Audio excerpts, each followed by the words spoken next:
gentlemen, distinguished guests, a warm welcome.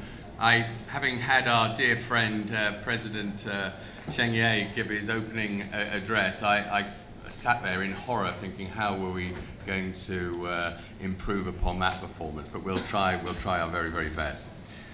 My task this morning is to talk about trends and developments in ship management. And in light of the ongoing Columbia Shipmanagement Marlowe Navigation merger, we've had a wonderful opportunity to consider all of the trends currently in the market and to consider how we can improve given the situation. My mandate to the prospective board of the new Columbia Marlowe was to look at the Columbia Ship Management way of doing things, to look at the Marlowe Navigation way of doing things, and to choose the best way. And if the best way wasn't there, then we should find the best way, and that is what we're doing. Now, we did that, and we're going through that process against the background to ship management, which we're going to talk about now. What is the status of the ship management market at the moment? There's approximately 10,000 vessels within the world fleet under ship management. It's still a relatively small percentage. There's no getting away from the fact that if owners have the resources and the capability and the ambition and the need, then they can achieve precisely the same efficiencies and efficacies as a well-run management company. There's no doubt about that, and there's no attempt by ship managers to persuade owners otherwise. The fact of the matter is, normally they can't. They simply don't have those resources because of the very same geopolitical and economic issues that we heard about from the last panel. A well-run, large, efficient ship management company is more able to achieve those efficiencies and deliver on those demands. The number of vessels under ship management is on the rise, however, so we're moving from a figure of 10,000 rapidly upwards, and that's probably due to some of the factors that we're going to talk about in a minute. Another issue out there, of course, is the emerging vertical structures within the market, and what I've called here the Amazon effect. This caused our translators huge problems to translate emerging vertical structures and Amazon effect. And what do I mean by that? I'm amazed whenever I come to these conferences that we don't hear about the verticalization of the marketplace. We're seeing more and more logistic companies coming into the marketplace, be it DHL or some of its competitors, buying vessels and actually getting into territory that was previously the territory of ship owners, charterers, and other smaller logistic companies. Logistic companies are owning vessels, they're owning haulage companies, and they are creating vertical structures. And you now have what I call the Amazon effect, companies like Amazon, sellers on the IT, on the internet, coming in and buying logistics companies. The structures are becoming ever more vertical, and it wasn't by accident that Maersk, in its review, in its strategy review last year, Maersk Line said it wants to become more of a logistics company, bridging the gap between the seller at the one end and the buyer at the other end. And we, as management companies, of course, have to find our slot in that vertical structure. I think we do have a slot. I think we have a very important slot, but we have to recognize that, as do shippers, financiers, ship owners, and charterers. Everybody has to recognize the changing marketplace.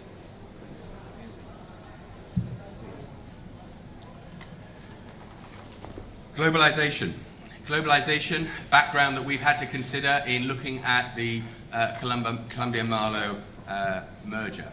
It's much talked about, but what does it actually mean? Globalization is as much a mental state of mind as a physical status or a physical act. You have to formulate one's business strategy based on the global marketplace, the global supply and demand chain, a global workforce, global customers, and global needs. It's a mental state of mind. It's not simply having an office in Limassol, Hamburg, Singapore, Rotterdam, Philippines, wherever else the Columbia Marlowe brand will be flown in the future. It's about adopting a mental approach to globalization. IT and technological advances, huge developments. It's something that concerns all of us. Every single operator in the shipping field is concerned about IT and technological advance. We see Lloyd's List, Marine Money, etc., Capital Link, trade winds, full of declarations from big operators about their IT ambitions. Those IT ambitions take years to implement. They're right at the start of that implementation phase. And a huge investment is called for in IT and technological advance, something we're looking at very closely, something we are investing hugely in. Columbia Marlowe will have and has, 2 years ago, Columbia Shipmanagement on one hand, Marlowe Navigation on the other, invested in a company called Blue Dynamics, which employs 50 programmers to look at software, taking the two respective companies into the future. Blue sky thinking. Before there was ever any talk about a merger, what do we need on an IT platform looking ahead? And 50 programmers out there producing software, producing platforms for the future. Not for 2018, not for 2019, but beyond as well. Also, we need to think about bringing in other industry sectors into shipping. There's no doubt that other industry sectors are ahead of shipping on planning performance, monitoring, preventative maintenance. These types of issues, other industries are doing it better than shipping, and we need to think about whether we adopt some of those ideas in the shipping space. This is something as well we've been looking at in the context of the merger. Another background feature that we had to bear in mind, the geopolitical and regulatory background. We heard here a panel of distinguished speakers talking about the challenges thrown up by the geopolitical situation. I asked my son about this. I've had to be on this panel a number of times at these conferences, and I said, can you do some research on how safe the world is now compared to the previous 200-300 years? And he came back with the startling result that the world is actually now a much, much safer place than it has ever been in the last 300 years of its history. Something to bear in mind. What has happened is that the news has changed. We are getting much more news about the problems, but problems have always been out there, and shipping companies and management companies have always had to deal with them. Similarly, the deluge of regulation that is hitting us is always talked about us. If you think back over the last 100 years, all the major conventions that have come out, international conventions for shipping, we're seeing a fraction of the volume of those conventions and regulations that were previously experienced. So we will deal with those in the normal way. There is a cost to deal with those, and of course a bigger company, a bigger management company like ourselves will be able to do that.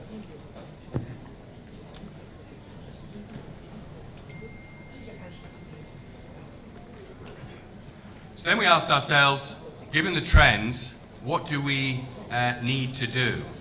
The first thing we need to do is we need to be relevant and compelling. Ship management has to be relevant and compelling. And what do I mean by that? Managers have to afford customers what they need, where they need it, when they need it, and at a price they can afford to pay. If you achieve that, you will be relevant. And then your second challenge is, what services do you need to be able to provide? It's not just crew management or technical management anymore. It is commercial management. It is IT. It is green recycling. It is procurement. It is training. It is consulting. It is surveying. It is supervision. It's insurance. And it's all of those across all vessel types. We have to be relevant and we have to be compelling. And what does compelling mean? We have to make sure that the client actually must use us. Why must it use us? Because all of this comes at a cost and at a manpower that the client can't afford or doesn't want to deal with and wants to give it to a trusted service provider. We then need to be client-facing. Whatever industry you're in, I came into ship management from a legal career, and being client-facing was as important in that legal career as it is now in a ship management career. What do I mean by client-facing? We have to give the particular client the specific service he or she wants.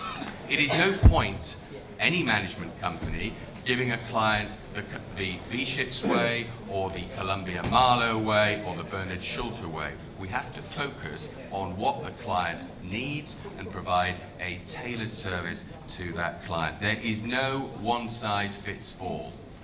So big is beautiful. Of course, big is beautiful if you can deliver against all of those criteria I've said, but you must give each client a tailored service and make that client feel like it's the only client in the world.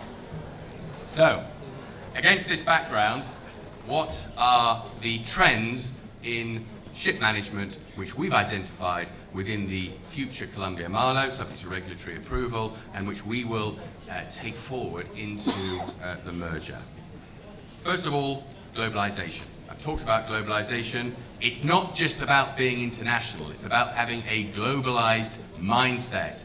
China is the self-proclaimed globalization champion, and I got to say, and I said it last night at the speaker's dinner, having gone round some of the major leasing companies and clients over the last 2 days, you get it. You really get it. You have an open mind to globalization. You have an open mind to employing people from different countries in your organizations, about considering different marketplaces and the different demands of different marketplaces. You get it, so well done. I'm sure everybody else will follow. We certainly need to follow in the context of ship management.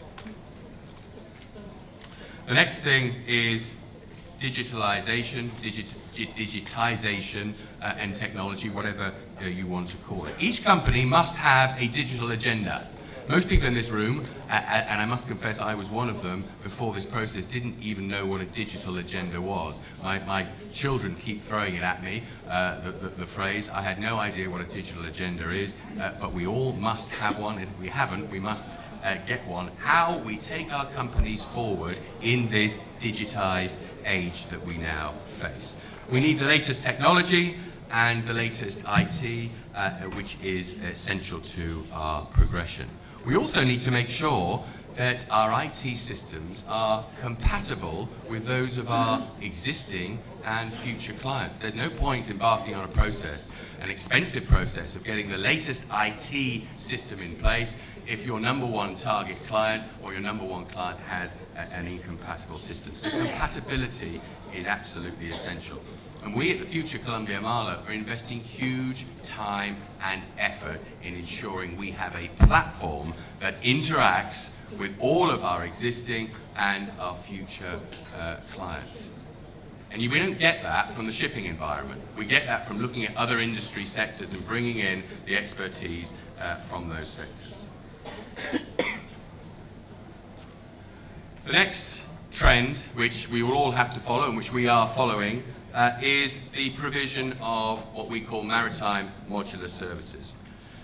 Columbia Marlowe will be a one-stop shop, no longer just technical, crew, and management, commercial management. We will provide all of the list of those other services that I previously discussed. So IT, green recycling. You owners need to start thinking about green recycling. You need to have a plan for when these vessels reach their 20-year birthday. Procurement. There has to be a procurement policy in place which minimizes costs and delivers on economies of scale.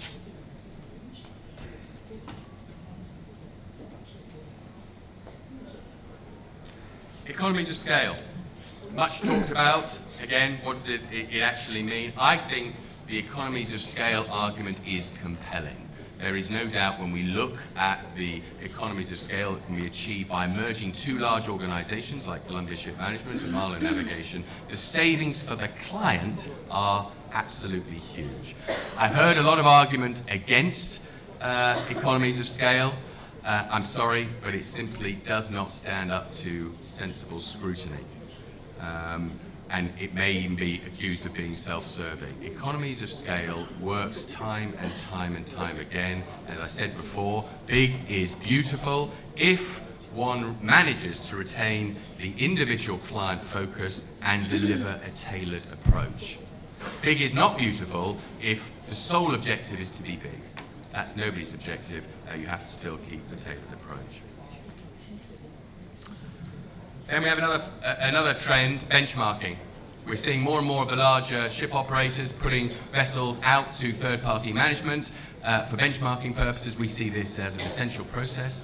It will hopefully show those operators the savings, economies, efficacies, efficiencies that third-party managers can hopefully provide, and whether those operators choose to put their entire fleets out to third-party management or indeed just leave a few vessels out there as a benchmarking purpose or as a learning purpose, then so be it. But it is an important factor for us to bear in mind and to factor into our planning. This is the sixth point is investment in crew training, education and welfare from existing and new sources. It's the sixth point, but perhaps it should be the first point. In all of our planning for this merger, the investment in crew training, education and welfare has been right at the top of our priorities.